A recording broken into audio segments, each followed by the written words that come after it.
Hi everyone. My name is Yota Kawashima. I'm a research assistant at ATR in Japan, Monash University in Australia. And Aniko, can you explain or introduce yourself a bit? Yeah, I'm Aniko Kustor. I'm a PhD student at Monash University. And next, Ryoichi. Yeah, hi, I'm Ryoichi Watanabe at the Kyoto University and a PhD student. Okay, thank you, Ryoichi.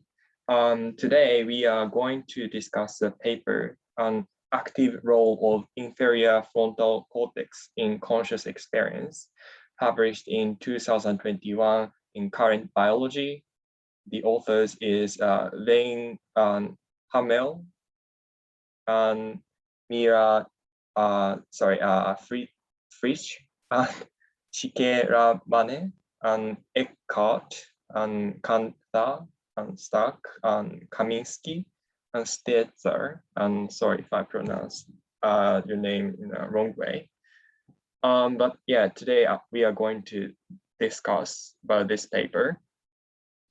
First, I am going to give you just a brief summary of this paper.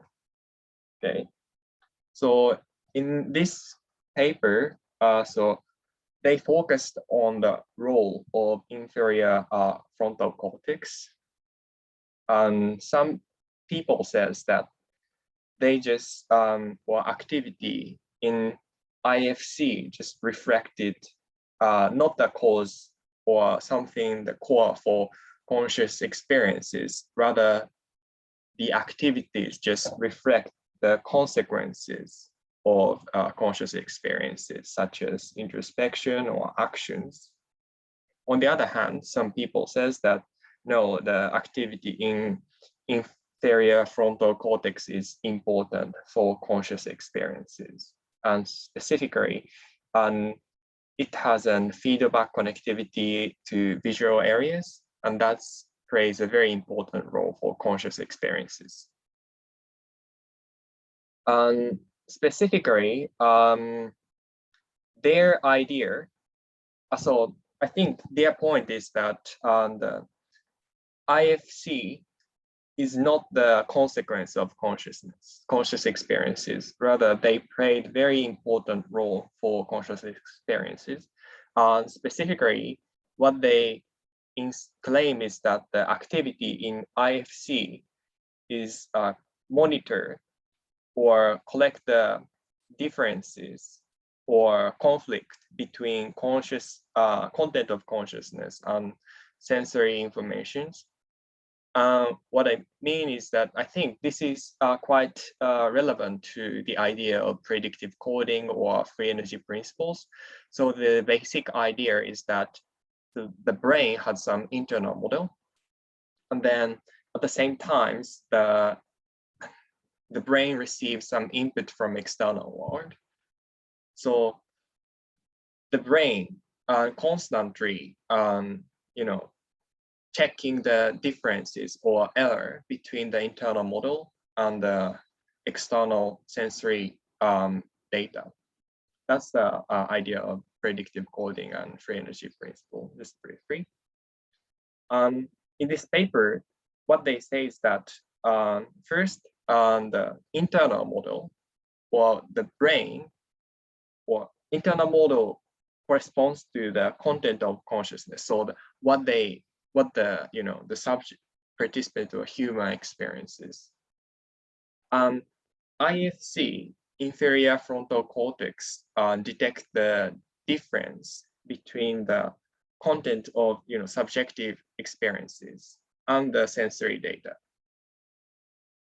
And then, if the difference or error is very big, then the IFC signal send a signal to let's say sensory area, and then change the conscious experiences.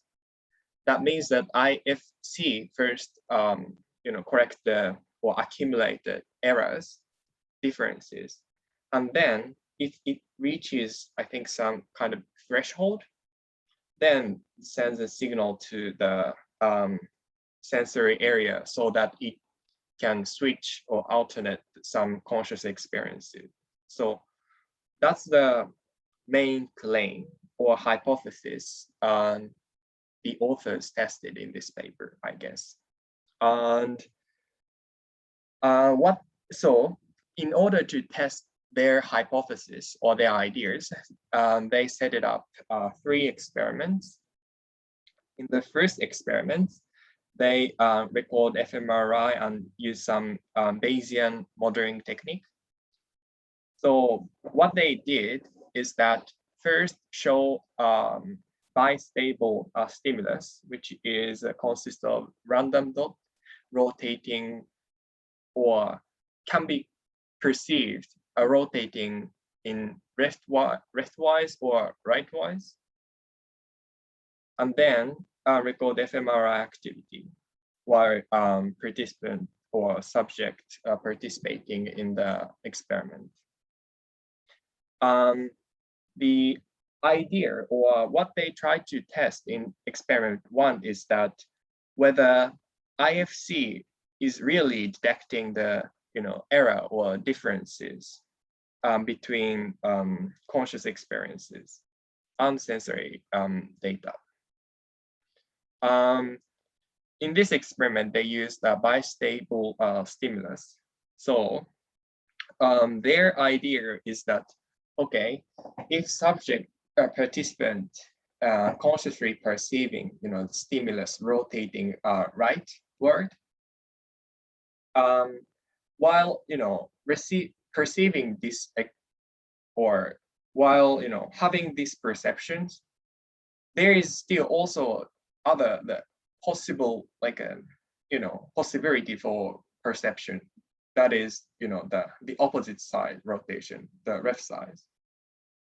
So while perceiving one experience,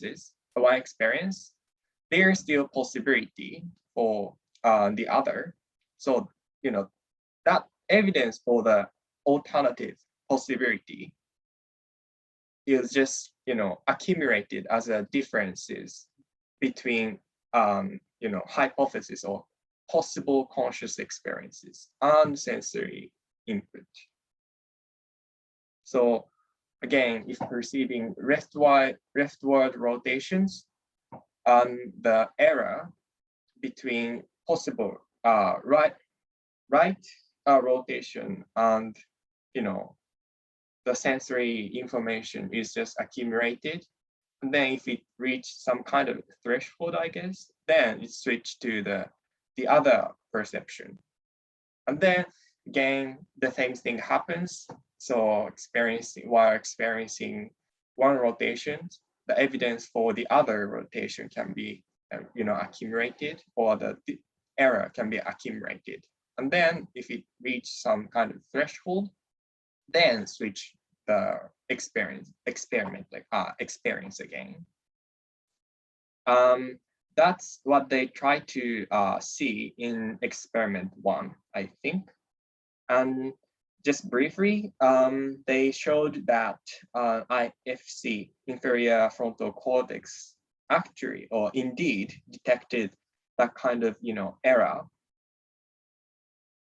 And the error or the conflict is originated from visual cortex, so the sensory information. That's the main result from experiment 1, I guess. And after that, in experiment 2, they did a very similar experiment. So using again Bayesian model and fMRI and data recording, but this time they used a slightly different stimulus. That is, just use the I guess the same setup, but the stimulus contains some cue so that you can perceive one perception more likely, more preferably than the others. That means that, let's say, while you're perceiving one experience that is congruent with the stimulus, the error or the evidence for the alternative will be accumulated in a slow pace, but still, it reaches some threshold as you experience or as you times goes, and then switch to the other experience.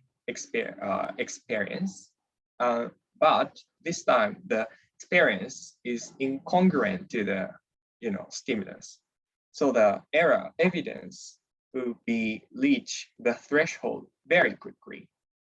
That means that the switch to the other experience is faster than the other conscious experiences that is congruent with the stimulus. And that is the I think that's what they try to test in experiment 2. So what they confirm is that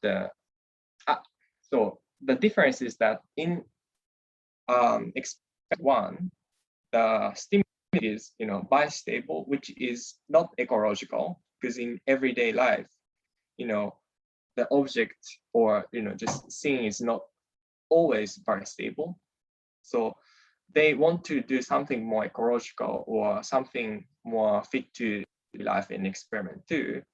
And for that, they added something to help subject participant to have one unambiguous stimulus.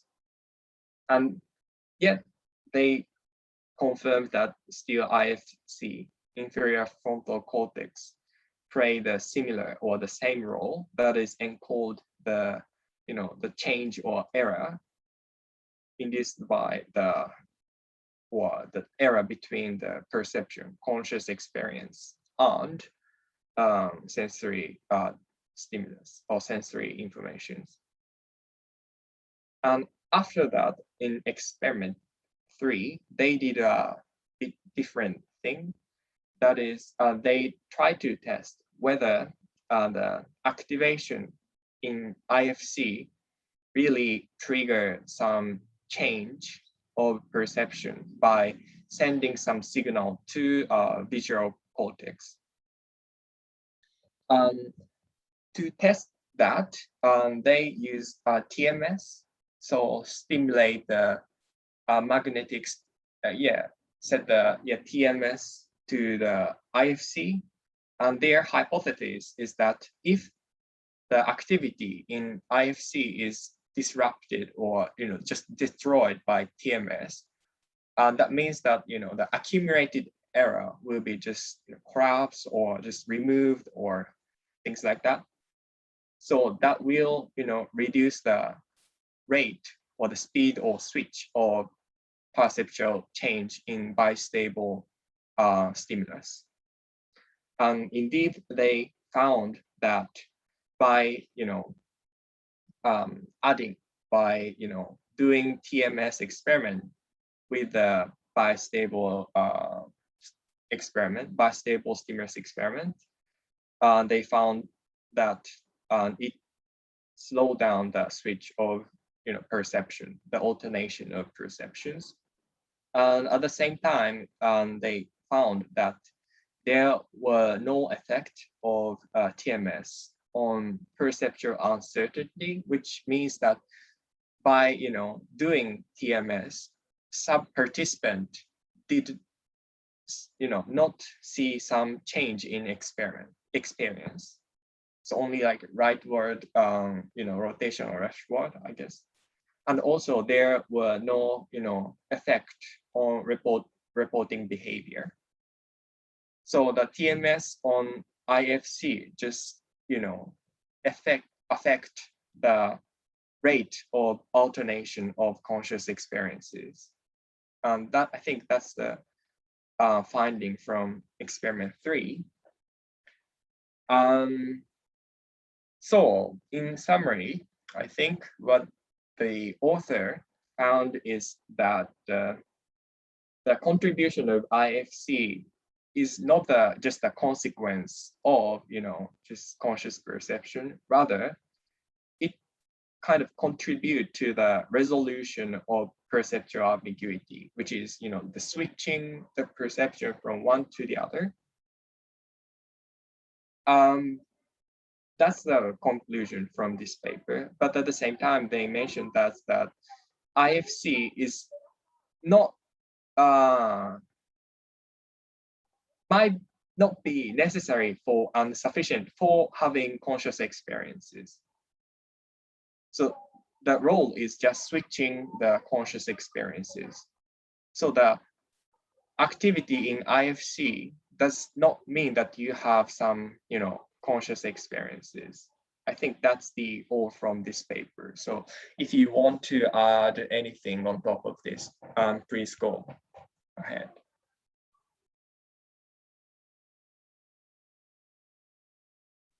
I think Aniko. Yeah, I don't have anything to add. I think you have summarized it very well. Ryoichi, do you have anything? I'm agree with you. Your explanation. Okay. Okay, yeah, that's good because this paper was a bit difficult to understand. So, but yeah, you agree on my understanding. Then that's good. So maybe we can go to the discussion part. Do you have any questions or comment? To be honest, I was bit focused on like making a summary or understanding this paper deeply. So while reading this paper, I did not have many questions or comment. So maybe you can go up first.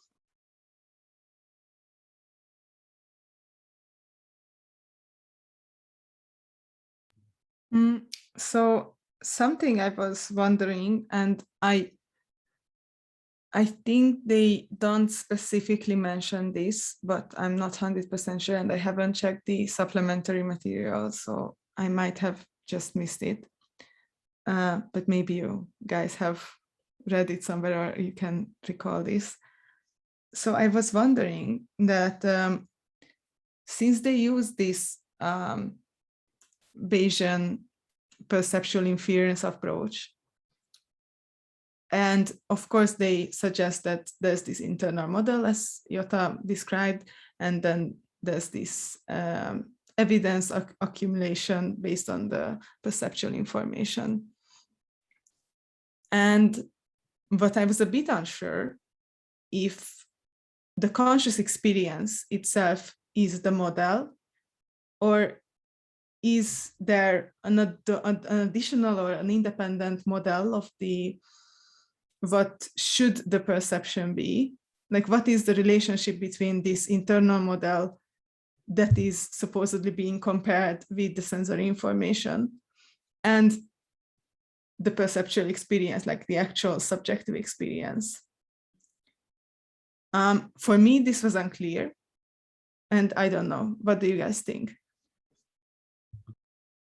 Okay, so first of all, maybe I need to say that I have never seen that they mentioned anything about predictive coding or free energy principle explicitly, right? Or did they mention something? Maybe they cite some paper in predictive coding, but they did not say that this paper is motivated by predictive coding or free energy principle or things like that. So I think they have.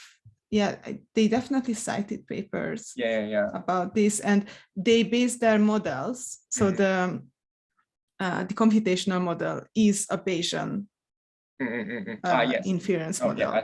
Yes. So maybe then I just made this assumption incorrectly. Yeah. Yes. But I guess regardless, it kind of I think then still my question stands if in this model or in the computational model, are they modeling the perceptual experience, like the actual subjective experience, or is this something else, or what's the relationship between them? Because it seems they do. And I was wondering if that is in line with Bayesian inference ideas, and how would, or could that work?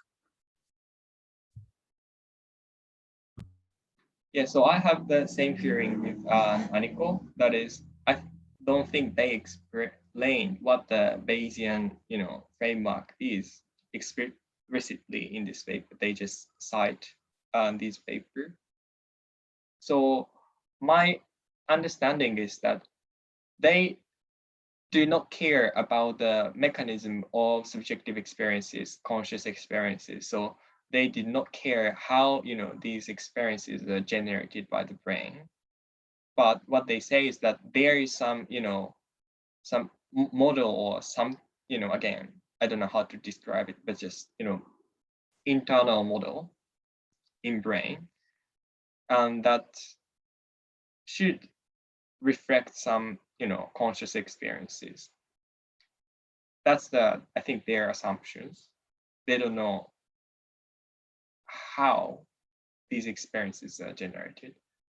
But yeah, I think so their focus is just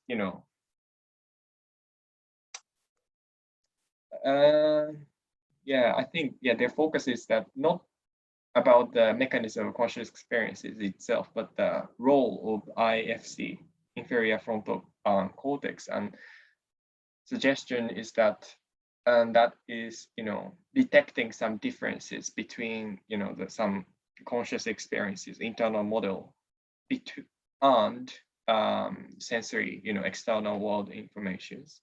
Or I'm not sure whether this answers your question or not, but what do you think?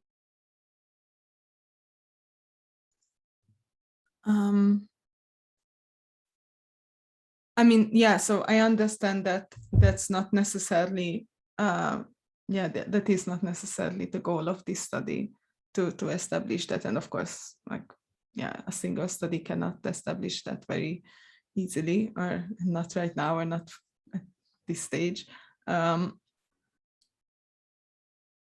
Yeah. So you mean that it's the model is more about the changes of the subjective experience instead of the subjective experience itself? So when you mean the model, do you mean the internal model or? Oh yeah. So Sorry. internal model, I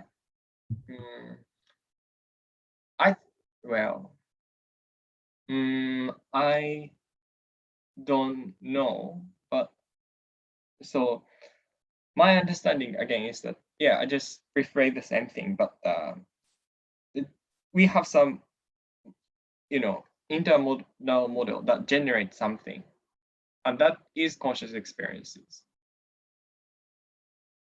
And so okay, if you have something, you can go ahead. Sorry, so I want to confirm my understanding. Internal model is used in this study or in paper, or Yota use this. Will introduce the internal model. I think in this paper, the subjective experience or phenomenally, the keyword is used.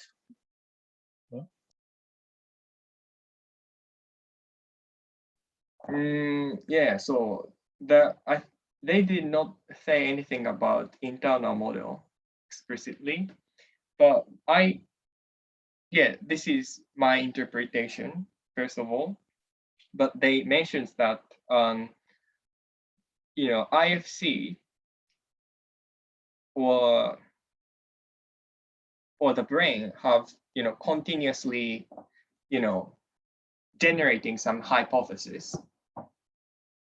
What they say in this paper, and that hypothesis is the hypothesis is corresponding to conscious experiences. And at the same time, while generating a hypothesis, the brain also testing the hypothesis using the sensory informations continuously, repeatedly. That what they said in introduction part. So that is, kind of implying already that there is some, predictive coding or, I don't know, free energy principle kind of, idea. So hypotheses correspond to some internal model, and, the evidence or sensory information is, something to be fitted with internal model. Does it make sense, or? Yeah. So this is what I wanted to point out, that basically I could ask my same question with the word hypothesis instead of internal model, and it would be the same. So I don't know if, regarding the whether the authors subscribe to the like free energy principle or active inference or predictive coding, I am not sure, and I don't think that's necessarily the point, but still there's some kind of internal model or hypothesis, however it doesn't matter how we like what's the exact word right now in this context, but there's something. And yeah, I just used the word internal model to describe this state within the brain that is compared to the sensory stimulus. And again, I think, yeah, I would be very interested to hear the author's thoughts about whether this, what's the relationship between this hypothesis or internal model and the actual conscious experience.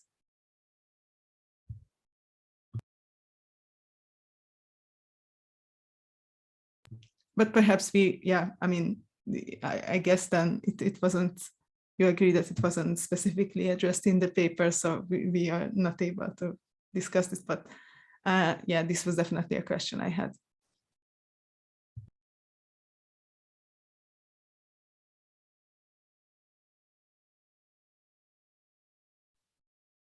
Yeah, I agree. And according to annual test, predictive coding or something, I think the conscious experience is made by the combination between the prediction and the sensory input and the integrated. So, and there is the prediction error. So from the prediction and the sensory input. So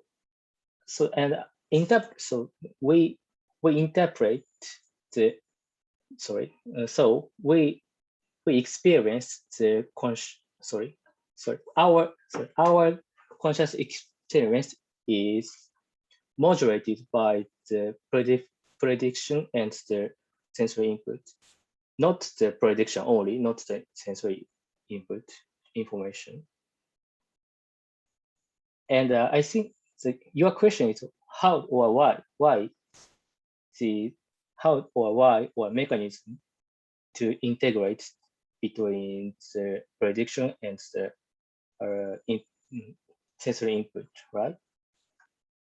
Not entirely, because the authors also point out that the interesting or the very counterintuitive thing with bistable stimuli is that you have continuously present information that are contradicting each other. However, your perceptual experience is definitely either one or the other percept. It's not a mix between the two.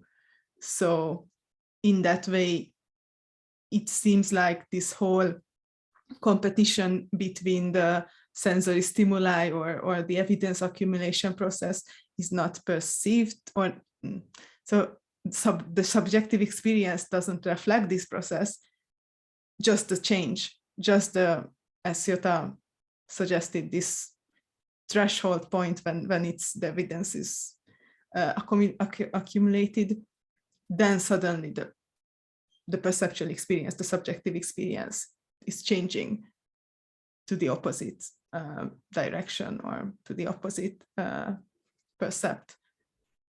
So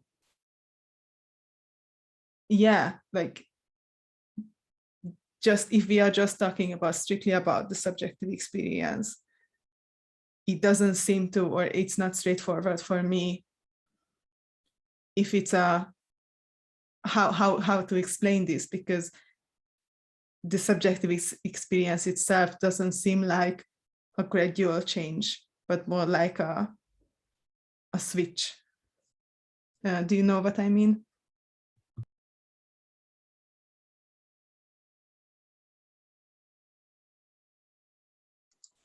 Yeah, I understand what your question. And also I'm wondering now. So yeah, also maybe in relation to your questions, I used the word at the time threshold while explaining this paper, but I don't think they mentioned that there include some kind of threshold, and then if that the accumulated error reaches the threshold, then experience will switch or things like that. So I don't know. Do you remember whether they mentioned that some thresholds kind of stuff? So I don't think they have specifically mentioned a threshold, but they definitely mentioned that the neural activity, the bold response, seemed to increase in IFC progressively until the change or until the switch. Yeah. I don't recall reading whether it was a set point for for an individual, it was like a certain level of activity, or it was variable depending on different trials or different switches. Yeah. So I just recall that supposedly there was progressive increase in the bold response or bold activity. I see. So the reason why I asked this is that, a few weeks ago, we read a paper about the time perception, right, by Rosebu. And there they mentioned that, it's of course different paper and addressing different stuff, but also they use again the predictive coding kind of framework, and they set some kind of threshold, I guess. Then that threshold can be like moderated or just varied depending on attentions or context, things like that.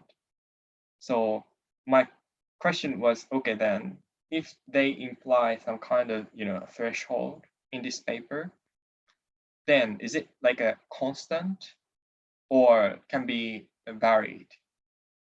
I don't know what can be the factor changing that. But yeah, I was a bit curious about that.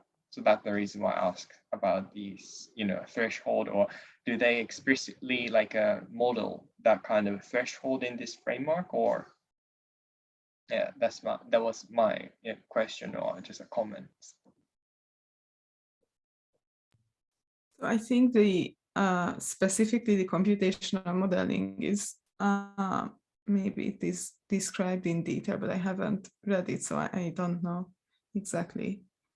But I wanted to say that in the discussion, they mentioned that attentional processes and kind of decreased sustained attentional capacity does influence the number of switches between the two bistable percepts.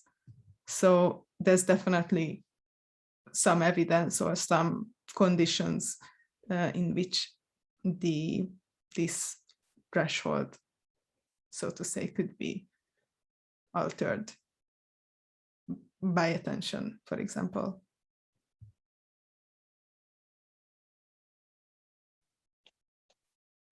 I see. Yeah. Okay, then do you have any other questions, comments? or so not question of, but just rather comments. I vaguely remember that there are evidence or this papers suggesting that exactly the same things. I mean, the frontal area is important for switching experiences or things like that. So,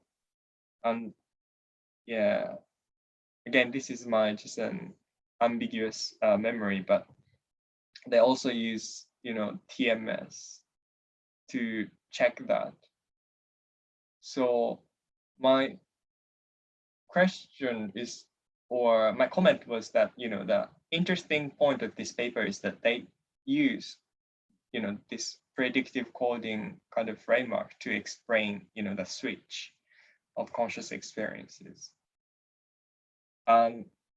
This switch, or they did mentions that, or the conclusion was that, the activity in IFC is not the consequence of our conscious experiences, but rather if, the IFC plays as the switch of conscious experiences, then that can be serves as an prerequisite or proceeding process of NCC or things like that, not the NCC itself. And does this interpretation make sense, or what do you feel?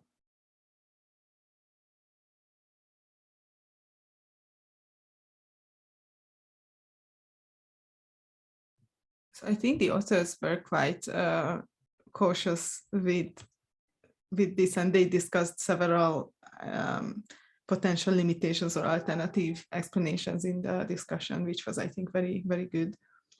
And still, I don't think they make this claim straightforwardly.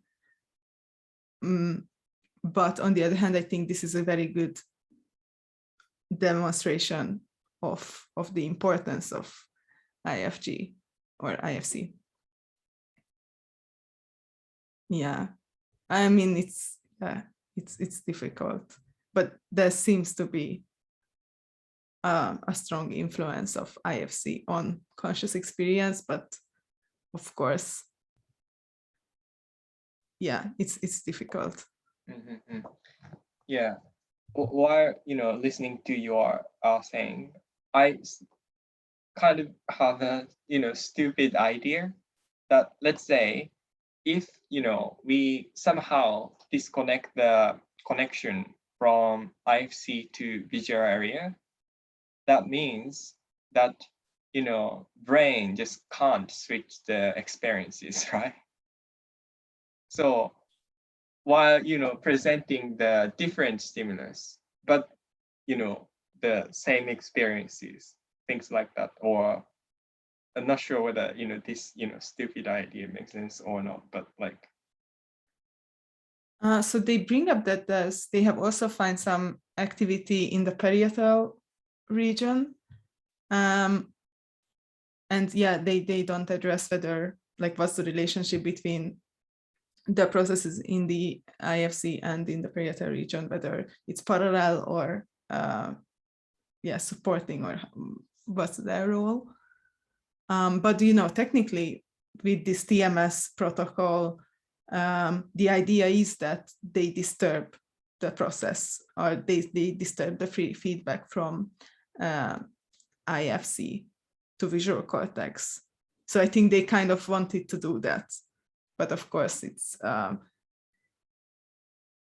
yeah, like it's not the connection itself, but just the region, the activity in the region is disturbed.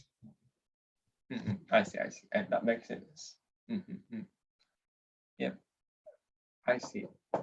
And you mentioned that the parallel or serial kind of debate, and maybe different brain region have the same roles, so that distributed kind of configurations. So probably it's very difficult to say that okay, this is the switch for conscious subject experiences or things like that, or like collectively some regions moderate or do some stuff. If so, then I feel like it's very difficult to confirm that, because first we need to identify the all possible the regions for that contributing to our functions, and then after that we need to deactivate it or disturb these regions activity step by step, like this area, this area, this area, this area, and then show that these area again collectively do some or contribute to some function. So deactivating only one area does not dysfunction something. And after confirming that, what you need to do is that deactivate or dysfunction of all regions, and say that by this we can confirm that all of these areas do some very like a good job function. So I don't know whether it's possible, or do you know any like other studies that like doing that kind of thing systematic way? Or because every researcher can focus on like this one and this one separately. Then they say that, oh, this area play this role and this role, this, things like that. And that is very confusing, that because if you ask, let's say, which region of brain plays or do some, I don't know, monitoring function, for example, you can name, okay, this area, this area, this area, this area. My question is like, okay, then where is the important? If I say so, they says, oh no, not where, but the the set of these area, the network is important. But I don't know how to systematically test, or is it I don't know, is it like too ambitious, because you need to do a lot of stuff to test that, right? Or even current technology is not that possible, because TMS, the spatial resolution, is not that good, right? So I understand that probably it's not possible with current technology, but like in the future maybe we need to do something like that instead of focusing only on that area. What do you think?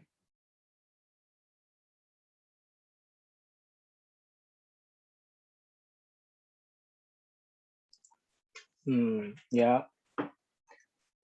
I also confusing the result of the brain studies data, so module or network, but I think it is important more. It is important the network more than the like the modules. So yes, but also yeah, but if the technology of the like the TMS is increased, we can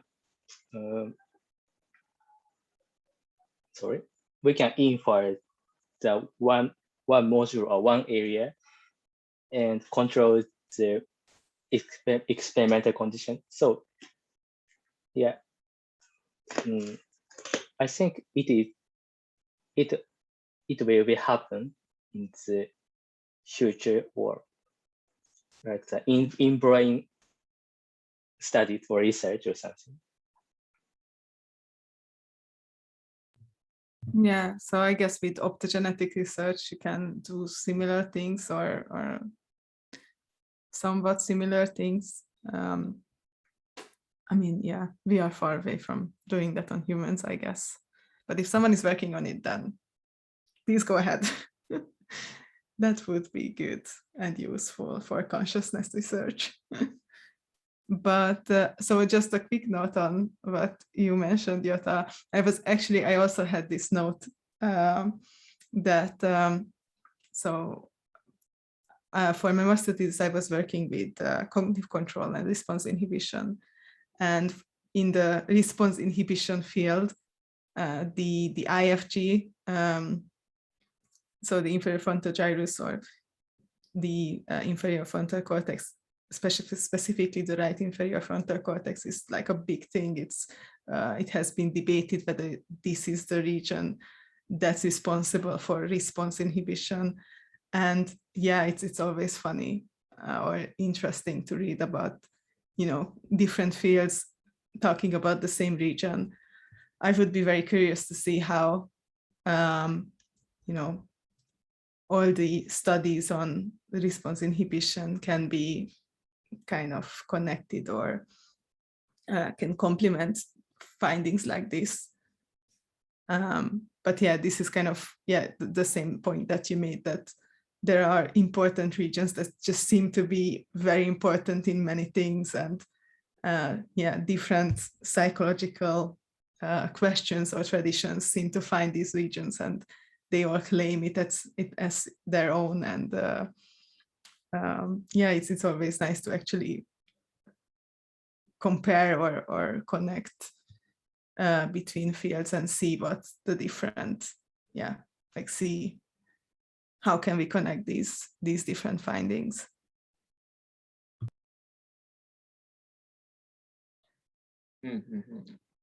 So probably one possible way of interpretation is that, like, if we think of or imagine some neural network, a lot of layers and a lot of nodes, and with the the trained neural network, they behave well or as we expected. But let's say if we remove one node from the network, how do they behave? If they, and assuming that the network perform, let's say, the classification of visual input or auditory input or things like that, then you can say that, okay, then removing this node corrupts or destroy the classification. That means that, this is the important for a vision and audition and blah, blah, blah, blah, blah, blah. And then in the end, everything, that is everything. Yeah. So it's a bit, difficult maybe. And again, we need to focus on a network or the configuration rather than region itself. So how they connected with other areas, or maybe we need to look at more a macro level, probably a neural network, neuron, the connections of neurons, so synapses, things like that. So yeah, not sure, probably, which region kind of question might not be appropriate. But, this is just comments. So yeah, do you have any questions, comments? Oh. I just have a short one. This is completely off topic, but I was, so previously, and the previous couple of podcasts, we have discussed papers on timing. And then right now I was just actually looking at this random information about the timing of the switch, or the length, how much time, the time lengths between switches. And it's in this paper, it seems 25 seconds on average. And of course, with the TMS section, they manipulated it, and then it increased this time, but it's still such a long time. And yeah, so I was wondering about this. How come, like, can you think of a way, or is there any way to understand why does it take so long for your brain to actually do this switch or make this switch? And is this an informative thing about how our brain collects or accumulates evidence?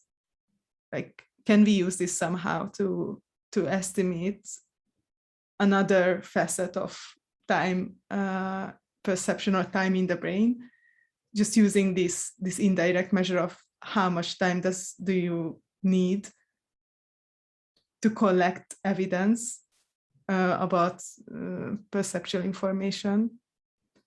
I don't know, what do you think? So I think one thing we need to be careful is that here they use the bistable stimulus.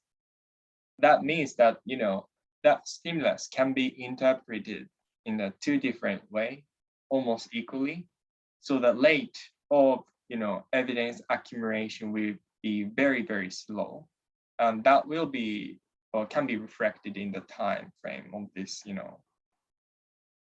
But, in the more like a daily life situation, that will not happen. So the time frame will be just, much shorter. The brain can collect information much shorter time duration. That's my, kind of understanding. Like, I see, but still, even then, it is still 25 seconds, and like regardless, like several seconds. But it could be an hour, it could be half an hour, it could be days. Like, there would be so many different like time points that it could be, and it seems to be this less, like, I don't know, around 30 seconds, and it seems to be consistent with most humans apparently. So, or like in general, like, even if the exact number is not relevant, I think it's interesting, and I wonder how can we use this, or what can we do with this type of information, because yeah, it is a number that is kind of understandable with human perspective. And yeah, so yeah, I wonder why it's not an hour, why it's not, I don't know, 12 hours. Yeah, I see. Then again, maybe the threshold will be very important. And, given that threshold, at the same time, we need to compute, the error differences. For example, if we look at just a red circle, for example, it's just same, right? Will not be any, that error differences with our red circle experiences and the, external sensory informations. That means that, the error accumulation will be zero probably. It will be like more than 1 day and even forever. But at some point, maybe 10 years later or 20 years later, we can see something different. I'm not sure. But, this can kind of imply that, by changing stimulus, for example, in this case, the bistable like stimulus, the red circle, but, by changing that kind of, I don't know how we can change, but that if we can control the error between the experience on external stimulus information by stimulus, maybe we can measure some kind of the time frame for something. I don't know whether this makes sense or not, but like, I don't know. I don't know if my question makes sense or not, so I think it's fine. But I can kind of see, and yeah, no, I think in any case, this kind of bistable moving stimuli is very interesting, and yeah, there's a lot of unanswered questions. Yeah, I think so. I'm also interested in this phenomenon of time perception, and I think that we have the internal model for the time span also, like the prototype time model for something event before we experience. So if the external, and so firstly we have the internal model or the prototype time plus time scale for the same ray event or end. Now we experience the other event like the before event, and the real time perception is less than the last time or less. Sorry, the time perception is shorter than the internal model or prototype. The event is subjectively short, and vice versa. So I also think that the time scale or time perception is like, is similar to the predictive coding or something system. Now I'm thinking your question and this discussion. Yeah, so probably again the time perception paper we read a few weeks ago also used the time predictive coding like framework. And then this also used like a predictive coding like similar like a framework. So maybe somehow we can like combine these two stuff and then say something about time on this paper by using the previous like a few weeks ago's papers, but not sure because the previous paper says that like classification network or the counting the difference of activation from the some network classified stimulus can infer the time perception or the duration of time or things like that. But here they focus only on IFC, inferior frontal cortex. So my question is, when still like an activation of IFC can predict the time, or again we need to like go back to like a visual area to infer time. And also, while this is like a bit different from what we have been discussing regarding time, but paper kind of suggests that recurrent local processes is important for mechanism of consciousness or something, because IFC detect the or accumulate error, then send signal to a visual area, right? And that will cause the change of experiences.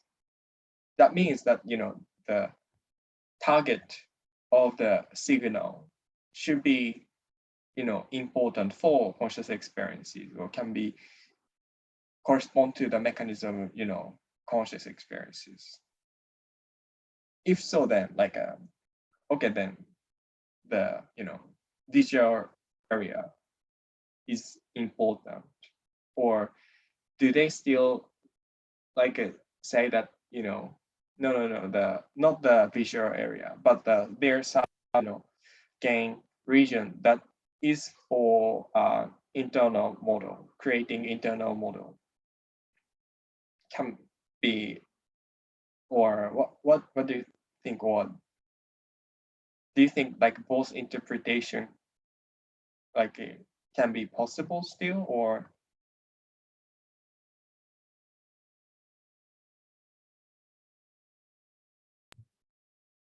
Yeah, I'm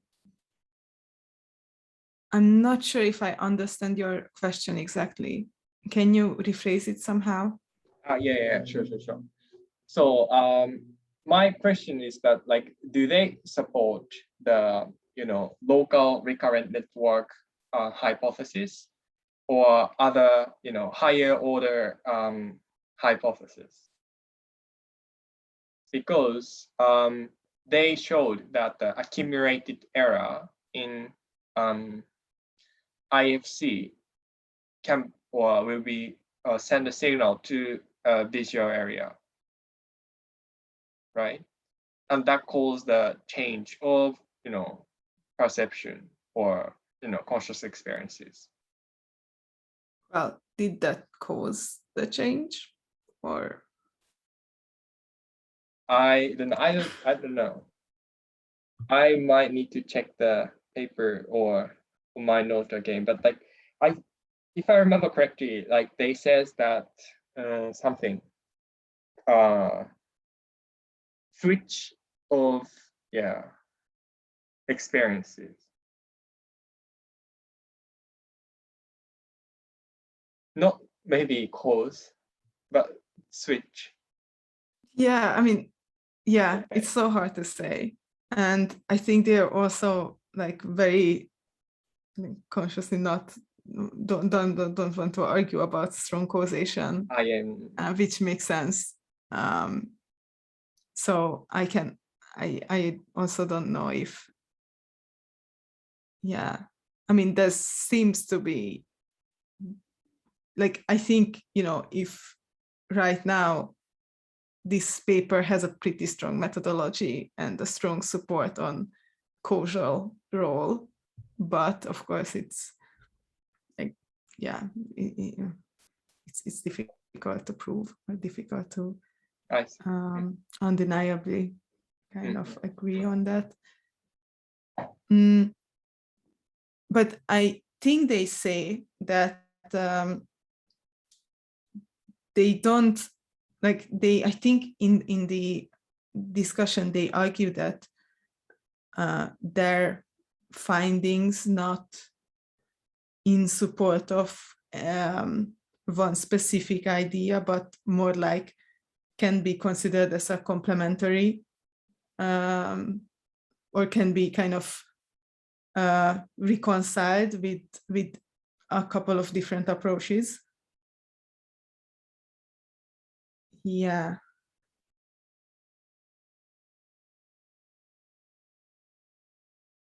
Yeah, but I'm not sure. Yeah. Okay. Yeah, I see it. Yeah, I get your point. Fine. Okay. Yeah, I think we've already discussed this paper about for 1 hour. So, do you want to say anything in addition? Yeah, I have a comment. And in this study, I think the IFC is sorry. In this study's results, IFC moderates not directly moderates the conscious experiments, right? And this is not the first knowledge, because I think in this study, IFC includes the anterior insula and the inferior frontal gyrus. And last time we read the paper about the anterior insula moderates the conscious the networks, dorsal attentional network and the default mode network. And so anterior insula is the gate or to moderate the networks for conscious experience and the switching. So I was concluded to conclude, we can see or we can understand IFC, or IFC modulates the which conscious experience is focused, or and the conscious experience is like up to the global workspace or something. So it is not directly related to the conscious experience, but modulate the which information is consciously, or if there are more than two information, which information is focused on, like this. So I think I understand like this. What and right? So just my comment. Okay, I understand what you want to say. So I says that, or I assume that, the IFC switches or cause some, the mechanism change in the mechanism of consciousness, but you're saying that, can still can switch some, the network, as we read some, I think the episode 3 or 4 or something. So we can't say anything about a very specific things. Yeah, I understand your point. Yeah. Okay, so anything else? Okay, so if no, then see you next week. Bye-bye.